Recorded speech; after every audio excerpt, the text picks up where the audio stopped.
अस्सलाम वालेकुम ज़ाकिर नाइक साहब। मेरा नाम विकास है, विकास गुप्ता, और मैं एक स्टूडेंट हूँ। और मैं तहे दिल से आपका शुक्रगुज़ार हूँ कि आपने जो जिज्ञासा की जोत जगाई है हम सब के अंदर धर्म के बारे में जानने के लिए। और मैं भी पहले धर्म के बारे में ज़्यादा नहीं सोचता था, मगर आपको सुनने के बाद मुझे भी धर्म में रुचि हुई है। और अब जब मैं कुछ कुछ जानने लगा हूँ धर्म के बारे में, तो मेरा आपसे सवाल ये है कि मैंने एक शब्द सुना है काफिर। तो ये काफिर शब्द जो है, ये ईश्वर को ना मानने वालों के लिए है या इस्लाम को नहीं मानने वालों के लिए है? भाई का बहुत अच्छा सवाल है। सवाल तो हमेशा पूछता है काफिर क्या, इसका सवाल ज़रा और अच्छा है माशाल्लाह भाई साहब का, कि काफिर का मतलब वो जो ईश्वर को नहीं मानता है, कि काफिर का वो मतलब है जो इस्लाम को नहीं मानता है।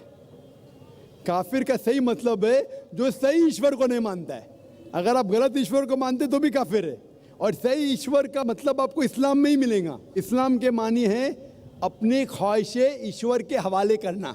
तो वो आदमी जो अपने ख्वाहिशें ईश्वर के हवाले नहीं करता है उसे कहते काफिर। अगर एक शख्स कहता है मैं ईश्वर में मानता हूँ लेकिन ईश्वर की बात को नहीं मानता है तो भी काफिर होता है। आप समझ रहे ना? तो मुस्लिम का मतलब ये नहीं कि जिसका नाम सुल्तान है, जाकिर है, मोहम्मद है।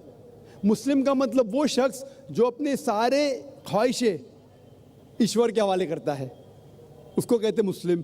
और जो अपने ख्वाहिशें ईश्वर के हवाले नहीं करता है और कहता है कि ज़रूरत नहीं है, उसे कहते काफिर। तो अगर आप कहेंगे क्या मैं ईश्वर को मानता हूँ, बुत परस्ती नहीं करता हूँ, लेकिन फिर जो ईश्वर का कहना नहीं मानते और बोलते ज़रूरी नहीं है, तो उसे कहते कुफ। कुफ अरबी लफ्ज़ है जिसे कहते छुपाना, टू कंसील, या रिजेक्ट करना, नहीं मानना। तो अगर आप ईश्वर की बात को भी नहीं मानते तो भी आप काफिर हो जाते। आप मतलब कोई भी शख्स ना, नाम चाहे अब्दुल्ला हो, सुल्तान हो, राजेश हो या रामू हो, कुछ भी हो, अगर वो ईश्वर की बात को झुटलाता है, रिजेक्ट करता है, उसे अरबी में कहते हैं काफिर। बेशक। और मैं ये भी जानना चाहूँगा, जब मैंने इस्लाम के बारे में जानना चाहा तो मैंने इस्लाम के बारे में कुछ कुछ जो भी जाना, तो उसमें मुझे कहीं ऐसा लगा कि ये सच नहीं हो सकता। इसीलिए मेरा ये मिसकंसेप्शन है या ये सही है, मैं ये आपसे जानना चाहूँगा कि ऐसा माना जाता है क्या इस्लाम में कि जो इस्लाम को ना माने या जो काफिर है उसे मार दिया जाए, काट दिया जाए, उसके फैमिली को लूट लिया जाए? क्या ये किस हद तक सच है? और क्या उसको इस दुनिया में जीने का हक नहीं?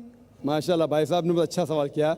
वो कहता है कि मुझे ये गलत फहमी है और लगता है कि गलत है कि इस्लाम में काफिर को मार देना चाहिए, काट देना चाहिए।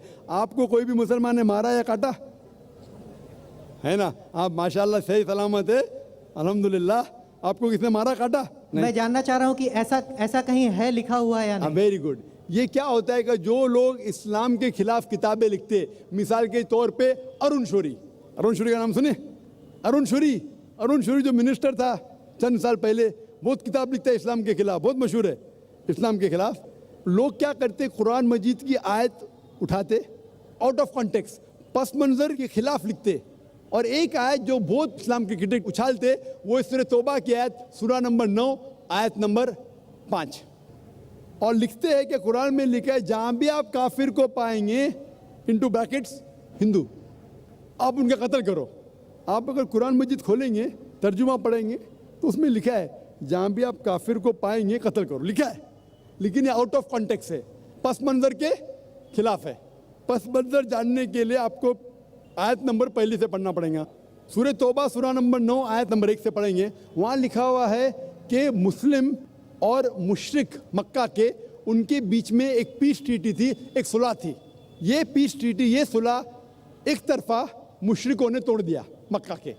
जब अल्लाह ताला आयत नंबर 5 पे आते तो कहते हैं कि हम तुम्हें 4 महीने का वक्त देते हैं, 4 महीने की मोहलत, आप सुधर जाओ वरना ऐलान जंग। आपने सुलह की थी, आपने सुलह को तोड़ी, 4 महीने का वक्फा, सुधर जाओ वरना ऐलान जंग। और फिर अल्लाह ताला कहते हैं सूरह तौबा सूरा नंबर 9 आयत नंबर 5 में, जंग के मैदान में जब भी आप काफिर को पाएंगे, मतलब दुश्मन जब आएंगे जंग के मैदान में, तो आप लड़ो, डरो मत। अभी कोई भी आर्मी जनरल आज की तारीख में, सिपा सलार, वो थोड़ी कहेगा दुश्मन आए तो भाग जाओ, वो कहेगा डरो मत, लड़ो, मारो। तो ये जंग के मैदान की आयत है कि आप जब देखेंगे तो डरो मत, मारो। जंग के मैदान में जब काफिर तुम्हें हमला करने आ रहे, मारो। और अरुण शौरी आयत नंबर 5 से उड़ी मारते आयत नंबर 7 में, उसने किताब लिखी वर्ल्ड ऑफ फतवास इस्लाम के खिलाफ। आयत नंबर 5 से जब मारते आयत नंबर 7 पे, 5 के बाद क्या आता है? 6 को खा जाते। क्यों? 6 में उसका जवाब है, उसके बीमारी का जवाब है। आयत नंबर 6 में सूरह तौबा के अल्लाह ताला फरमाते कि अगर कोई काफिर सुलह चाहता है उसे छोड़ मत दो, उसे ऐसी अमन के जगह पर महफूज पहुंचाओ। क्या कहता है अल्लाह ताला?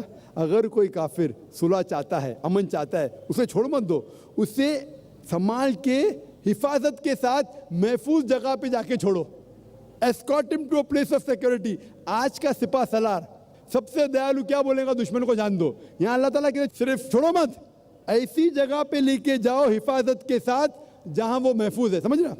तो ये कुरान की आयत है। तो इन लोग पसे मंदर के खिलाफ कोट करते, और जहां भी जिहाद की आयत है, जंग के मैदान में जब आप मिलते गैर मुस्लिम से, वो आपको कत्ल करना है, कत्ल करो। उसके बाद फौरन आप पढ़ेंगे सूरह अनफाल सूरह नंबर 8 आयत नंबर 60 के बाद 61 में लिखा है अमन बेहतर है। महाभारत में कत्ल करने के कितने श्लोक आते? कितने? हजारों, कुरान से कई ज्यादा। तो महाभारत जानते हैं आप ना? जब मैं हिंदू से पूछता हूं महाभारत में झगड़ने के कितने, लड़ने के कितने श्लोक है, तो वो हिंदू मुझसे कहता जिहाद है। के खिलाफ मैं कुछ नहीं कह रहा, क्योंकि हमारे धर्म में भी धर्म युद्ध है। सुनिए मेरी बात ना, धर्म युद्ध है बराबर। तो हिंदू मुझसे कहता है ये जो धर्म युद्ध है क्या है? बातिल के खिलाफ है। वो बातिल को झगड़ने का लिखेला महाभारत में। तो मैं कहता हूँ कुरान में भी वही लिखा है, किसका कत्ल करो? जो धर्म के खिलाफ है। आप समझे ना? धर्म युद्ध मतलब हक और बातिल के खिलाफ झगड़ा। तो बातिल को कत्ल करने का लिखा गया महाभारत में, वही लिखा है कुरान में। और भगवत गीता, भगवत गीता जानते? सबसे ज्यादा पढ़ी जाने वाली किताब भगवत गीता। श्री कृष्ण अर्जुन को सलाह देते हैं। अब जब भगवत गीता पढ़ते हैं चैप्टर नंबर 1 भाग नंबर 1 श्लोका नंबर 42, 43, 44, 45, उसके अंदर अर्जुन कहता है, झगड़ा होता है अर्जुन पांडवास और कौरवास। पांडवास 5 भाई, कौरवास 100 भाई। अर्जुन जंग के मैदान में हथियार को जमीन पे रखता है और कहता है मैं जंग के मैदान में निहत्था मरना पसंद करूंगा बनिस्बत अपने रिश्तेदार से झगड़ा करूं। उसके फौरन बाद, चंद श्लोक बाद, भगवत गीता भाग नंबर 2 श्लोका नंबर 2 और 3 में श्री कृष्ण कहते, क्या कहते? ए अर्जुन, तू बुज़दिल कब से हो गया? ये गलत ख्यालात तेरे दिल में आए कैसे? तू नपुंसक कैसा हो गया? इंपॉर्टेंट। श्री कृष्ण अर्जुन को क्या बोलते हैं? इंपॉर्टेंट, नपुंसक। कौन कह रहा है? श्री कृष्ण अर्जुन से। बुज़दिल कब से हो गए? क्षत्रिय का धर्म है लड़ना। फिर भगवत गीता भाग नंबर 2 श्लोका नंबर 31, 32 और 33 में कहते क्षत्रिय का धर्म है लड़ना। अगर आप नहीं लड़ेंगे तो आप सफलता पाएंगे नहीं। क्षत्रिय वो खुश नसीब है जिसे लड़ने का मौका मिलता है। और अक्सर लोग कहते, एतराज़ करते, इस्लाम के दुश्मन, क्रिटिक्स, हमारे अल्लाह के रसूल ने एक हदीस में कहा था कि जिहाद के मौके पे जब मुजाहिद जंग के मैदान में जाता है, उसका कत्ल होता है तो वो जाता है जन्नत में। लिखा है सही बुखारी में किताब जिहाद जिल्द नंबर 4 हदीस नंबर 46 कि जंग के मैदान में जब मुजाहिद जाता है, उसका कत्ल होता है तो वो जाता है जन्नत में। अगर वो जिंदा वापस लौटता है तो उससे दुनिया की दौलत मिलती है। अक्सर लोग बोलते कैसा मजहब है, लड़ने पे कत्ल करने पे जन्नत जाएगा? गलत मजहब है। लेकिन भगवत गीता पढ़ेंगे भाग नंबर 2 मंत्रा नंबर 37, 37, श्री कृष्ण कहते अर्जुन से, ए अर्जुन उठ के लड़। अगर तेरा कत्ल हो जाएगा तू स्वर्ग में जाएगा, अगर जिंदा वापस लौटेगा तो उससे दुनिया की दौलत मिलेंगी। हू बहू जो अल्लाह के रसूल मोहम्मद सल्लल्लाहु अलैहि वसल्लम कहते हैं सही बुखारी में, वही भगवत गीता में लिखा है। तो अरुण शूरी जब तनकीद करता है कुरान के बारे में, उसने खुद अपनी भगवत गीता पढ़ा ही नहीं। अरुण शूरी ने महाभारत भी शायद नहीं पढ़ा। अगर महाभारत और भगवत गीता पढ़ा होता तो कुरान में मिस्टेक निकालता ही नहीं। अब समझ रहे? तो ये में मिस्टेक नहीं निकाल रहा। मैंने कब कहा आप निकाल रहे भाई? मैं अरुण शूरी की बात कर रहा हूँ, मैं अरुण शूरी की बात कर रहा हूँ। तो मैं आपको जवाब दे रहा हूँ, आपने बिल्कुल सही फरमाया कि ये गलत फहमी है कि लोग कहते हैं कि इस्लाम में लिखा हुआ है कि काफिर का कत्ल करो। ये कहाँ नहीं लिखा है? ये लिखा है जंग के मैदान में। तो आपने जो सवाल किया था कि कुरान में ऐसा नहीं लिखा है काफिर को कभी मारो, तो इतने मुसलमान आपको छोड़ते थे क्या? छोड़ते थोड़ी थे। ये गलत फहमी है, आप समझे ना? तो ये गलत फहमी है कि जहाँ भी काफिर मिले कत्ल करो, ऐसा नहीं। ये जंग के मैदान में जब आपको लड़ने के लिए आ रहे, आपको मारने के लिए आ रहे, तो आप उनको मारो, ये है। Hope the answers the question.